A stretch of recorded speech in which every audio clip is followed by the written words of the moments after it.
Hello guys, तो आज हम लोग करने वाले हैं क्लास 10 सोशल साइंस के चैप्टर नंबर 3 के 30 मोस्ट इंपॉर्टेंट क्वेश्चन।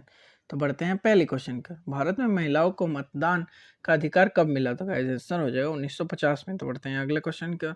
लैंगिक विभाजन मुख्यतः किस पर आधारित होता है? तो गाइस आंसर हो जाएगा सी नंबर, लिंग। तो बढ़ते हैं अगले क्वेश्चन की ओर।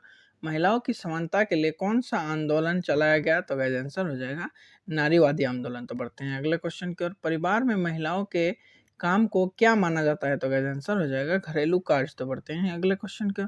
भारत में महिलाओं के लिए स्थानीय न्यायालयों में कितना प्रतिशत सीट आरक्षित है? तो गाइस आंसर हो जाएगा 33%। तो बढ़ते हैं अगले क्वेश्चन का। जाति व्यवस्था किस देश में अधिक प्रचलित रही? तो गाइस आंसर हो जाएगा भारत में। तो बढ़ते हैं अगले क्वेश्चन का।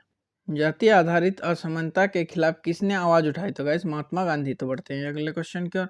धर्म आधारित राजनीति क्या कहलाती है? तो गाइस इसका आंसर हो जाएगा सांप्रदायिकता। तो बढ़ते हैं अगले क्वेश्चन की ओर। सांप्रदायिकता राजनीति का आधार क्या है? तो गाइस धर्म। तो बढ़ते हैं अगले क्वेश्चन की ओर। भारत किस प्रकार का देश है? धर्मनिरपेक्ष राष्ट्र। तो बढ़ते हैं अगले क्वेश्चन की ओर। धर्मनिरपेक्ष राज्य का अर्थ क्या है? तो गाइस आंसर हो जाएगा सभी धर्मों को समान सम्मान देना। तो बढ़ते हैं अगले क्वेश्चन की ओर। जाति व्यवस्था में व्यक्ति की स्थिति किससे तय होती है? तो गाइस आंसर हो जाएगा ए नंबर, जन्म से। तो बढ़ते हैं अगले क्वेश्चन की ओर। महिलाओं के लिए अधिकार की रक्षा के लिए कौन सा आंदोलन चलाया गया? तो नारीवादी आंदोलन। तो आपका इस क्वेश्चन रिपीट हो गया। तो पढ़ते हैं अगले क्वेश्चन का। महिलाओं की साक्षरता दर पुरुषों की तुलना में कैसी रही? तो गाइस आंसर हो जाएगा बी नंबर, कम। तो बढ़ते हैं अगले क्वेश्चन की ओर। भारतीय संविधान किस प्रकार के भेदभाव को रोकता है? तो गाइस आंसर हो जाएगा डी नंबर, जाति, धर्म, लिंग। तो बढ़ते हैं अगले क्वेश्चन की ओर। सांप्रदायिकता समाज में क्या बढ़ाती है? तो गाइस आंसर हो जाएगा संघर्ष। तो बढ़ते हैं अगले क्वेश्चन की ओर। भारत में किस आधार पर आरक्षण दिया जाता है? तो गाइस सामाजिक पिछड़ापन। तो बढ़ते हैं अगले क्वेश्चन की ओर। लैंगिक समानता का अर्थ क्या है? तो गाइस आंसर हो जाएगा सी नंबर, सभी को समान अधिकार। तो बढ़ते हैं अगले क्वेश्चन की ओर। महिलाओं की राजनीतिक भागीदारी बढ़ाने के लिए क्या किया गया? तो गाइस आरक्षण किया गया। तो बढ़ते हैं अगले क्वेश्चन की ओर। जातिवाद किसे प्रभावित करता है? तो गाइस सामाजिक समानता को। तो बढ़ते हैं अगले क्वेश्चन की ओर। कौन सा सामाजिक विभाजन जन्म पर आधारित है? तो गाइस आंसर हो जाएगा जाति। तो बढ़ते हैं अगले क्वेश्चन की ओर।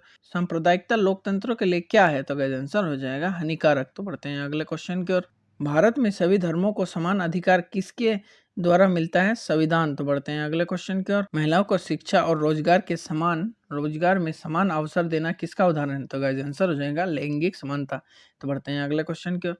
राजनीतिक में जाति की भूमिका किस देश में अधिक देखी जाती है? तो गाइस भारत में। तो बढ़ते हैं अगले क्वेश्चन की ओर। भारत में कौन सा अधिकार समानता से जुड़ा है? तो गाइस समानता का अधिकार। तो बढ़ते हैं अगले क्वेश्चन की ओर। महिलाओं की कम भागीदारी किस क्षेत्र में अधिक देखी जाती है? राजनीति। तो बढ़ते हैं अगले क्वेश्चन की ओर। धर्म आधारित संघर्ष किसे प्रभावित करता है? तो गाइस सामाजिक एकता। तो बढ़ते हैं अगले क्वेश्चन की ओर। जाति और राजनीति का संबंध किस अध्याय में पढ़ाया गया? तो गाइस आंसर हो जाएगा जाति, धर्म और लैंगिक मसले। तो बढ़ते हैं अगले क्वेश्चन की ओर। लोकतंत्र का मुख्य उद्देश्य क्या है? तो गाइस इसका आंसर हो जाएगा समानता और भागीदारी। तो गाइस वीडियो पसंद आए तो लाइक एंड सब्सक्राइब जरूर करें